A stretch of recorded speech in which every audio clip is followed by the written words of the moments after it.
एक दिन राजा विक्रमादित्य के दरबार में एक रहस्यमयी आदमी आया। उसने राजा को काठ का एक घोड़ा दिखाया और कहा, महाराज ये ना तो कुछ खाता है और ना कुछ पीता है और जहाँ चाहो वहाँ ये ले जाता है। विक्रमादित्य उस आदमी के हाव भाव देखकर समझ गए कि कुछ तो अजीब हो रहा है। विक्रमादित्य ने उसी समय दीवान को बुलाया और 1,00,000 सोने के सिक्के देने को कहा। दीवान आश्चर्यचकित था, पर राजा के आदेश के कारण उसने उस व्यक्ति को सोने के सिक्के दे दिए। धन लेकर वह आदमी वहां से चलता बना, पर चलते चलते कह गया कि इस घोड़े को कभी कोड़ा मत मारना।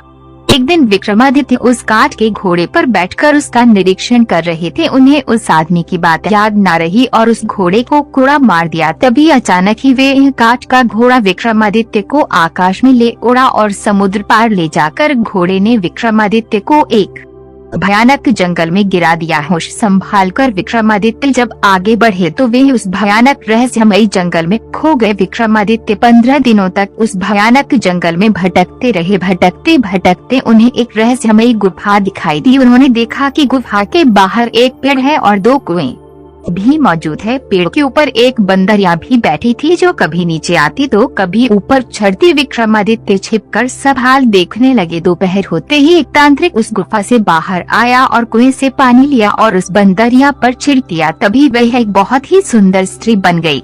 तांत्रिक पहर भर उसके साथ रहा और फिर दूसरे कुएं से पानी लेकर स्त्री पर छिड़का कि वे फिर से बंदरिया बन गई और पेड़ पर जा बैठी और तांत्रिक वापस उस गुफा में चला गया। ये देखकर विक्रमादित्य को बहुत ही अचंभा हुआ। विक्रमादित्य ने भी कुएं के पानी को जब उस बंदरिया पर छिड़का तो वह एक सुंदर स्त्री बन गई। उन्होंने जब प्रेम से उस स्त्री की तरफ देखा तो वह बोली, हमें ऐसे मत देखो, हम तपस्विनी है, श्राप दे देंगे तो तुम भस्म हो जाओगे। राजा बोला, मेरा नाम विक्रमादित्य है, मेरा कोई कुछ नहीं बिगाड़ सकता। नाम सुनते ही वह स्त्री विक्रमादित्य के चरणों में गिर पड़ी और बोली, हे राजन, आप भी यहाँ से चले जाओ, नहीं तो ये तांत्रिक आएगा और हम दोनों को श्राप देकर भस्म कर देगा। विक्रमादित्य ने कहा, तुम कौन हो और इस तांत्रिक के हाथ कैसे लगे? स्त्री बोली, मेरे पिता कामदेव और माँ पुष्पावती हैं। जब मैं 12 बिलियन रुपए की हुई तो मेरे घर वालों ने मुझे एक काम करने को कहा। मैंने वह काम नहीं किया तो उन्होंने गुस्सा होकर मुझे इस तांत्रिक को दे दिया। वह मुझे यहाँ ले आया और बंदरिया बनाकर रखा है। सच है, भाग्य के लिखे को कोई नहीं मिटा सकता।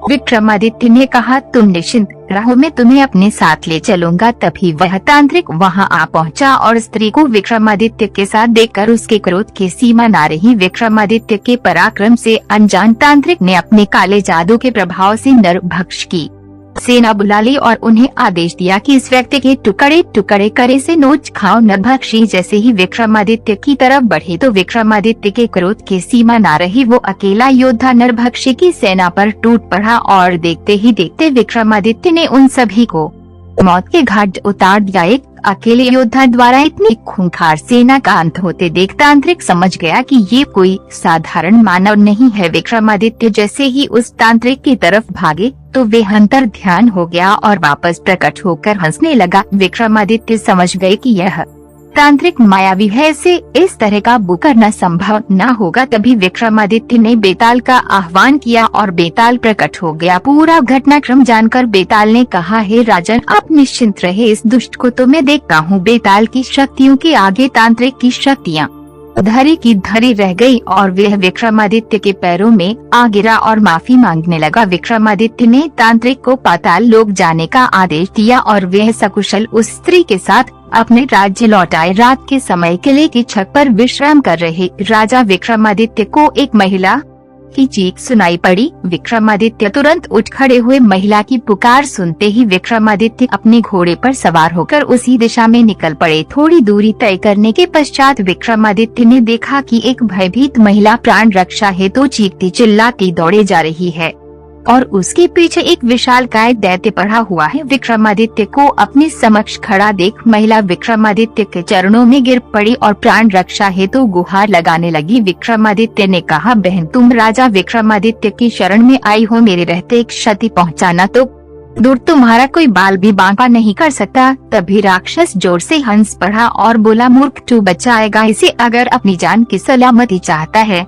तो तुरंत यहाँ से चला जा। असहाय नारी के बहते आंसुओं को देख विक्रमादित्य का खून खोल उठा, किंतु राक्षस समर्था रक्तवर्ण आंखें लिए विक्रमादित्य उस विशालकाय दैत्य पर टूट पड़े। दोनों के बीच भीषण संग्राम हुआ। तभी विक्रमादित्य ने तलवार के एक ही बर से उस दानव का सर धड़ से अलग कर दिया, लेकिन उस मायावी राक्षस का सर वापस उस धड़ पर जा लगा। ये देख विक्रमादित्य विचलित न हुए और उन्होंने उस महादान का सर पकड़कर एक पैर तक जमीन पर घसीटा। तभी मौका देखकर राक्षस वहां से भाग खड़ा हुआ, पीठ दिखाकर भागते हुए, पर विक्रमादित्य ने वार नहीं किया और उसे जाने दिया। वे उस औरत के पास जाकर बोले, बहन अब तुम सुरक्षित हो, वह दानव भाग चुका है, खतरा अभी टला नहीं है। राजन, वह राक्षस वापस आएगा और मुझे ढूंढकर वापस इसी स्थान पर ले आएगा। विक्रमादित्य ने कारण पूछा। महिला बोली, मैं सिंघल द्वीप के एक ब्राह्मण की पुत्री हूँ। एक दिन मैं अपनी सहेलियों के साथ गांव के पास ही मौजूद तालाब में स्नान कर रही थी कि तभी इस राक्षस ने मुझे देख लिया और मुझ पर मोहित हो गया। वहीं से ये मुझे यहाँ उठा लाया और मुझे अपना पति मानने के लिए कहता है। विक्रमादित्य ने राक्षस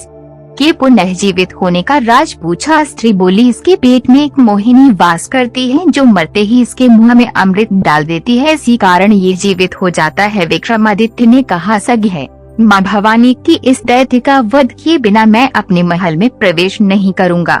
इतना कहकर उन्होंने उस औरत को सैनिकों के साथ महल भिजवा दिया और खुद राक्षस की खोज में निकल गए। राक्षस झाड़ियों में ही छुपा था। मौका देखकर उसने विक्रमादित्य पर हमला कर दिया। विक्रमादित्य ने तलवार के एक ही बर से उस राक्षस का पेट चीर दिया। तभी उसके पेट से मोहिनी निकली और वे अमृत लेने के लिए भागी। विक्रमादित्य ने बेताल का आह्वान किया और बेताल ने मोहिनी को पकड़ लिया। अमृत के अभाव में राक्षस तड़प कर मर गया। विक्रमादित्य का पराक्रम देखकर मोहिनी उन पर मोहित हो गई और वो विक्रमादित्य से विवाह कर उनके साथ महल लौट आई। राजा विक्रमादित्य ने एक महाभोज का आयोजन किया। उस भोज में असंख्य विद्वान ब्राह्मण, व्यापारी तथा दरबारी आमंत्रित थे। भोज के मध्य में इस बात पर चर्चा चली कि संसार में सबसे बड़ा दानी कौन है। सभी ने एक स्वर से विक्रमादित्य को दुनिया का सर्वश्रेष्ठ दानवीर घोषित किया। राजा विक्रमादित्य लोगों के भाव देख रहे थे। तभी उनकी नजर एक ब्राह्मण पर पड़ी जो अपनी राय नहीं दे रहा था, लेकिन उसके चेहरे के भाव से स्पष्ट प्रतीत था कि वह सभी लोगों के विचार से सहमत नहीं है। विक्रमादित्य ने उससे उसकी चुप्पी का कारण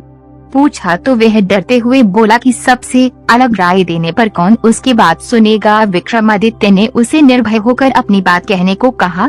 ब्राह्मण ने कहा, विक्रमादित्य बहुत बड़े दानी है, ये बात सत्य है, पर इस भूलोक के सबसे बड़े दानी नहीं है। ये बात सुनते ही सभी चौंक गए।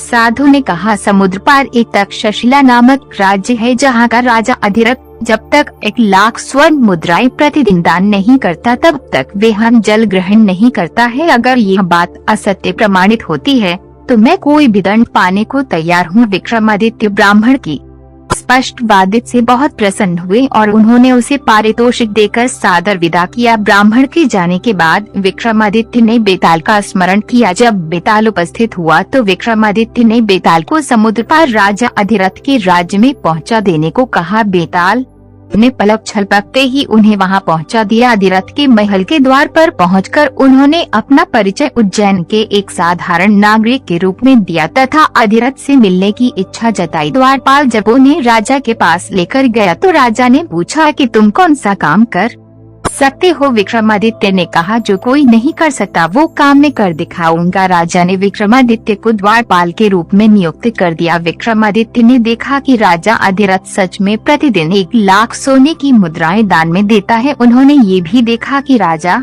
अधिरथ रोज शाम अकेला कहीं निकलता है और जब लौटता है तो उसके हाथ में 1,00,000 स्वर्ण मुद्राओं से भरी हुई थैली होती है। एक दिन शाम को विक्रमादित्य ने छिपकर राजा का पीछा किया। उन्होंने देखा कि राजा समुद्र में स्नान करके एक मंदिर गया और एक प्रतिमा की पूजा अर्चना करके उबलते तेल के एक कड़ा में कूद गया। जब उसका शरीर लगकर भुन गया तो कुछ चुड़ैलों वहां आई और भुना शरीर कड़ा से निकालकर नोच नोच कर खा गई और तृप्त होकर चली गई। चुड़ैलों के जाने के बाद प्रतिमा से एक देवी प्रकट हुई और अमृत की बूंदे डालकर राजा को जीवित कर दिया। देवी ने 1,00,000 स्वर्ण मुद्राएं अधिरथ की झोली में डाल दी और वे खुश होकर महल लौट आया। सोने के सिक्कों का रहस्य जानकर विक्रमादित्य नदी में कूद गए और स्नान करके मंदिर में देवी की पूजा की और तेल की कढ़ाई में अपने शरीर का समर्पण कर दिया। तभी चुड़ैल आई और विक्रमादित्य का जला भुना शरीर खाकर तृप्त होकर चली गई। देवी प्रकट हुई और कढ़ाई में अमृत डालकर विक्रमादित्य को जीवित कर दिया। देवी ने विक्रमादित्य को स्वर्ण मुद्राएं देनी चाहिए। उन्होंने यह कहकर मना कर दिया है कि उनके लिए देवी की कृपा ही सर्वोपरि है और उन्होंने 7 बार ये क्रिया दोहराए। 7वीं बार देवी ने कहा, बस करो, तुम्हें जो मांगना है मांग लो। विक्रमादित्य इसी अवसर की ताक में थे। उन्होंने देवी से वे एक थैली ही मांग ली जिससे स्वर्ण मुद्राएं निकलती थी। ज्यों ही देवी ने वे थैली विक्रमादित्य को सौंपी तो मंदिर, प्रतिमा, सब कुछ गायब हो गया। अब दूर दूर तक केवल समुद्र तट दिख रहा था। विक्रमादित्य वह चमत्कारी थैली लेकर चले गए। अगले दिन जब राजा वहां आया तो वह बहुत दुखी हुआ। उसका वर्षों का 1 लाख स्वर्ण मुद्राएं दान करने का नियम टूट गया। राजा ने अन्न जल त्याग दिया और अपने कक्ष में असहाय पड़ा रहता। अत्यधिक अस्वस्थ राजा मरनाश की हालत में अंतिम सांसें गिन रहा था कि तभी विक्रमादित्य राजा के पास आ पहुँचे और उनकी उदासी का कारण पूछा। राजा ने विक्रमादित्य को सारा हाल कह सुनाया। विक्रमादित्य ने वह चमत्कारी थैली राजा को देते हुए कहा कि रोज रोज गड़ा में कूदकर आपको प्राण गंवाते देख मेरा हृदय विचलित हो गया था, इसलिए मैंने देवी से वह चमत्कारी थैली ही सदा के लिए प्राप्त कर ली जिससे सोने के सिक्के निकलते थे। राजा अधिरथ तुरंत भाग गए कि उनके साथ सामने खड़ा शख्स कोई साधारण मानव नहीं है। उन्होंने विक्रमादित्य से उनका वास्तविक परिचय पूछा तो विक्रमादित्य ने कहा, मैं उज्जैन नगरी का राजा विक्रमादित्य हूँ। इतना सुनते ही राजा अधिरथ ने विक्रमादित्य को अपने गले लगा लिया और कहा, हे राजन, इस धरती के सर्वश्रेष्ठ दानवीर आप ही हो। कुछ दिन तक शिला नगरी में व्यतीत करने के पश्चात विक्रमादित्य ने राजा अधिरथ से विदा ली और सकुशल उज्जैन लौटा। एक बार विक्रमादित्य के राज्य में एक खूंखार शेर घुस आया। शेर के आतंक से पूरे उज्जैन में हाहाकार मच गया। जब इसकी खबर राजा विक्रमादित्य तक पहुंची तो वे उसी क्षण अपनी प्रजा की रक्षा हेतु उस विशालकाय सिंह के शिकार हेतु निकल पड़े। जंगल में प्रवेश करते ही राजा विक्रमादित्य की नजर उस नरभक्षी शेर पर पड़ी। उन्होंने शेर के पीछे अपना घोड़ा लगा दिया। थोड़ी दूर पीछा करने के उपरांत शेर घनी झाड़ियों में जा घुसा। विक्रमादित्य अपने घोड़े से उतरे और उस शेर की तलाश में निकल पड़े। तभी अचानक पीछे से आए शेर ने राजा के घोड़े पर हमला कर दिया।